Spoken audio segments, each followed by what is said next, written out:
ditetapkan takdirnya oleh Allah Subhanahu wa taala dan apakah orang kafir itu sudah takdir Allah? Pertama begini, antum pahami dulu apa itu takdir. Takdir itu pilihan hidup. Pilihan.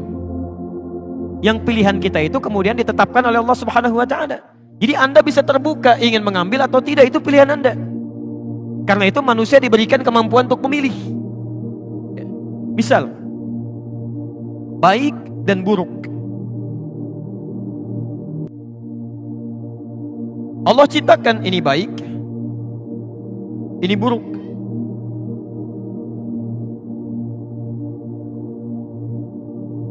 Ini positif, ini negatif. Allah menciptakan kebaikan dan keburukan. Yang buruk ini diciptakan bukan untuk menjadikan Anda berperilaku buruk, bukan. Tapi untuk menguji supaya yang baik-baik ini muncul ke permukaan. Misal, Allah ciptakan sifat jujur. Saat yang bersamaan dibuat lawannya dusta, bohong. Allah ciptakan sabar, dibuat lawannya marah. Allah ciptakan tawadhu, rendah hati, dibuat lawannya sombong. Allah menciptakan sombong ini bukan menjadikan seseorang untuk jadi sombong, bukan. Tapi untuk menguji supaya sifat tawadhunya muncul. Sebab kalau nggak diciptakan sombong, nggak akan kelihatan tawadhu. Kalau nggak dibuat marah, nggak akan kelihatan sabar. Jadi ini dibuat untuk melatih supaya sifat ini muncul. Ini konsepnya ada di Quran surah ke-91 ayat 7 sampai dengan 10. Jadi kalau Anda menemukan sifat marah di orang lain, itu tandanya Allah titipkan marah itu supaya melatih kesabaran pada Anda supaya muncul. Halo? Contoh, bapak pulang dari kantor, ibu menerima di rumah. Begitu suaminya pulang misalnya, Allah titipkan sifat marah pada suami. Saat suami marah itu bukan ingin menjadikan suami pemarah, bukan. Tapi untuk menguji sifat sabar dalam istri supaya muncul ke permukaan. Jadi begitu menemukan sifat yang negatif, seharusnya lawannya ini yang cepat dimunculkan. Maka akan indah kehidupan rumah tangga. Begitu suami datang marah, berarti saya harus sabar. Selesai. Jadi berbahagialah kalau ibu mendapatkan suami pemarah. Artinya Allah ingin meningkatkan kesabaran pada ibu. Misal, antum pulang ke rumah, menemukan istri cemberut. Cemberut. Apa lawan cemberut? Senyum. Langsung cari lawannya. Begitu pulang ke rumah, istri cemberut, antum senyum. Assalamualaikum. Kayaknya kenal. Siapa ya? Nih, Masya Allah. Selesai masalah. Ini istri cemberut, antum marah, gak akan nyambung. Kamu kenapa? Emang kenapa? Oh, gak akan nyambung. Gak akan nyambung. Ini poinnya.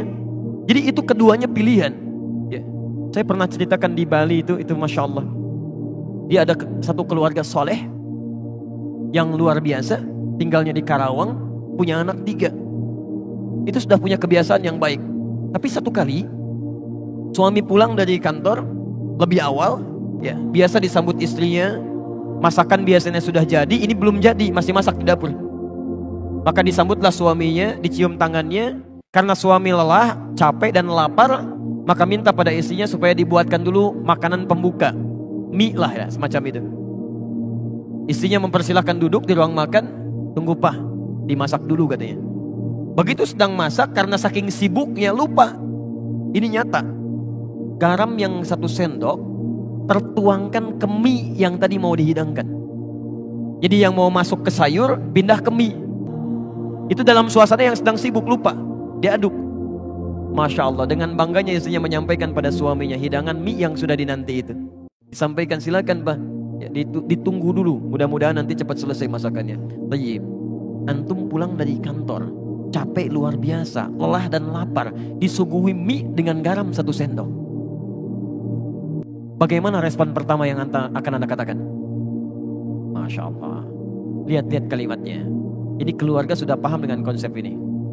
Apa lawan garam, apa rasanya? Asin. Apa lawan asin? Maka keluarlah kata-kata yang manis itu.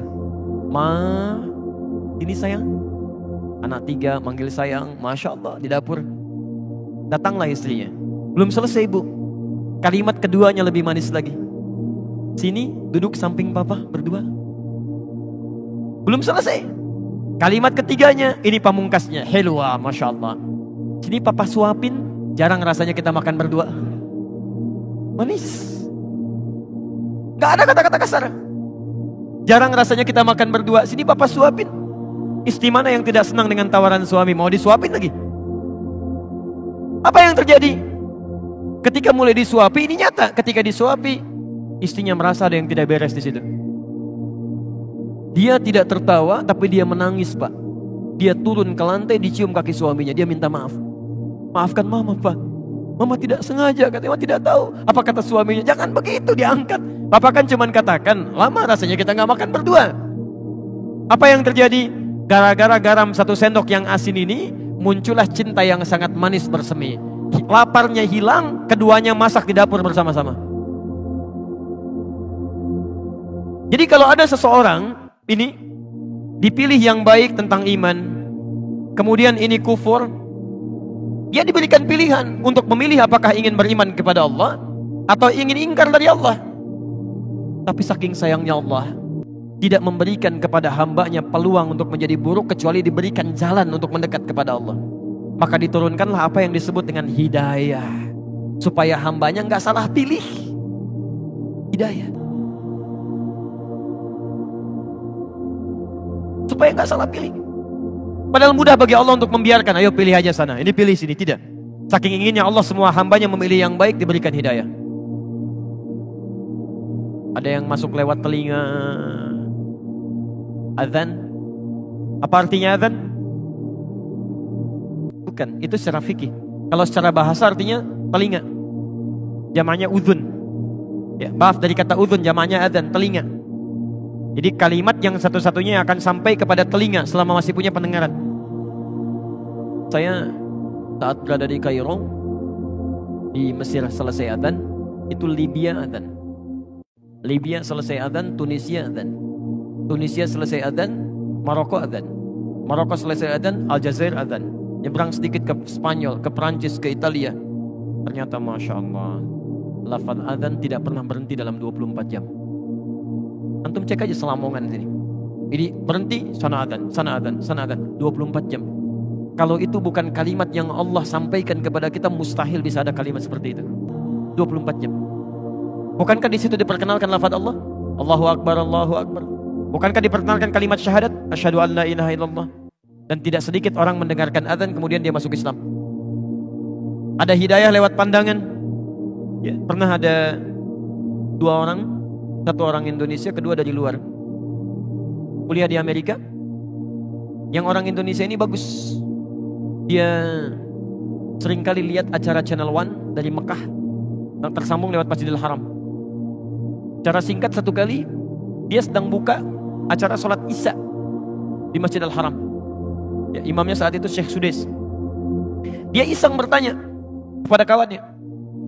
Dia katakan, kawan, menurut kamu ada berapa orang di masjid itu?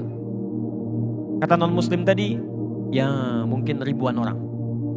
Kata temannya, tidak, itu paling minimal 500.000 orang.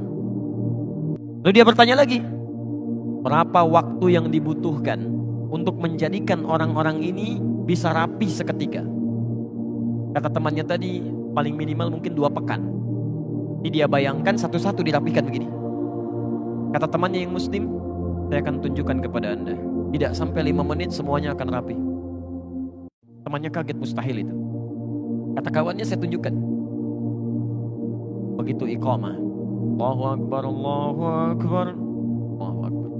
Yang tawaf semua berhenti, bikin barisan rapi.